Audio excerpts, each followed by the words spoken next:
By the way, kemarin aku cerita tentang Ibu Ratu itu kan ke Ria itu ya. Lagi di mobil kan, kemarin dari Puncak, terus Ria sama Bu Naja sama siapa? Bu Naja nggak ada ya malam ini.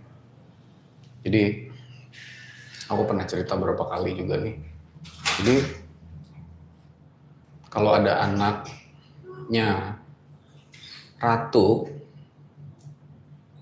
yang kabur dari rumah, umurnya segini nih kira-kira. Siapa namanya nih? Namamu siapa? Apa? Nama kamu siapa? Nama aku Richard. Richard, oke. Kayak seumur Richard ini, dia kabur dari istana gitu. Ibunya Ratu. Dengan sadar gitu dia kabur. Pokoknya dia nggak mau ketemu ibunya, nggak mau gitu. Lalu si ibunya ingin anaknya pulang. Tapi kalau anaknya didatengin sama ibunya, dia akan semakin kabur gitu. Sehingga ibunya itu ngirim utusan yang membersamai anaknya ini setiap saat.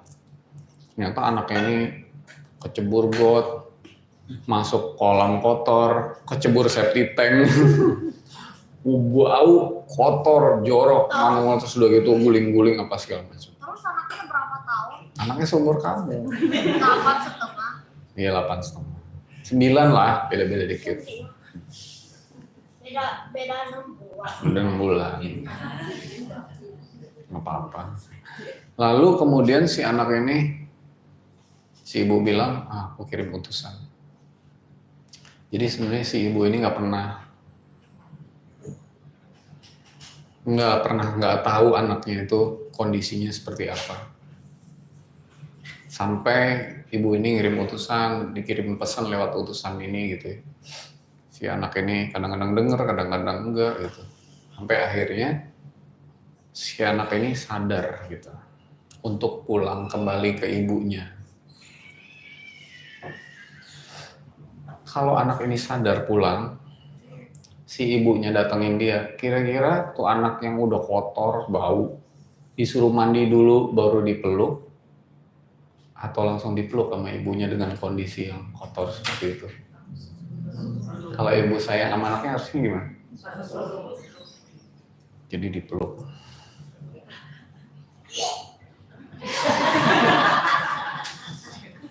Connect. Bau soalnya. Kira-kira anak itu disuruh kembali dulu ke istana, atau ibunya yang datengin anaknya ke sana? Di mana datenginnya? Dimanapun anaknya berada. Karena anak itu nggak pernah kabur dari kerajaan ibunya. Anaknya itu selamat ketika ibunya datang ke sana, atau pada waktu anak itu sampai di istana. Selamatnya kapan? Waktu ibunya datang, atau waktu anaknya pulang ke istana? Ibunya datang. Karena dimanapun itu adalah kerajaan ibunya, betul nggak? Lalu ibunya datang dan menjemput dia dengan cara dia membuka tabirnya. Dan ternyata utusan yang selama ini membersamai anaknya adalah ibunya sendiri. Lalu dipeluk. Jadi sebenarnya anak itu nggak pernah pergi dari ibunya. Anaknya aja nggak tahu. Oh, utusan yang selama ini membersamainya itu ibunya sendiri yang sedang menyamar.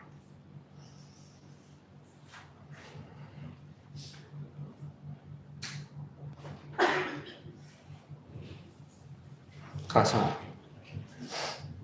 betapa Tuhan mengasihi menyayangi kita, tapi dia selalu menyamar, padahal dia selalu ada. Tapi kitanya nggak sadar. Dan nggak perlu kita tuh bersih dari dosa, dari energi semua untuk bisa dipeluk Tuhan dan terhubung dengan Tuhan. Tuhan mengasihi, menyayangi kamu lebih dari semua ibu di dunia ini dikumpulin kasih sayangnya jadi satu. Lebih sayang. Jadi jangan pernah merasa I'm not worth it. Aku ini nggak pantas untuk terhubung karena banyak dosa, banyak kotoran, banyak apa. Sejak kamu bersedia untuk bisa terhubung sama Tuhan, saat itulah Tuhan akan membuka semua tabirnya dan memelukmu dengan sepenuh kasih sayang. Dan mengampuni, membersihkan kamu dari semua kotoran-kotoran yang ada. Dan kamu udah selamat. Kamu gak usah kemana-mana. Emang kamu mau kemana? Kamu mau selamat, kamu mau pindah ke surga. Ini semua kerajaan Tuhan. Dimanapun kamu berada gitu.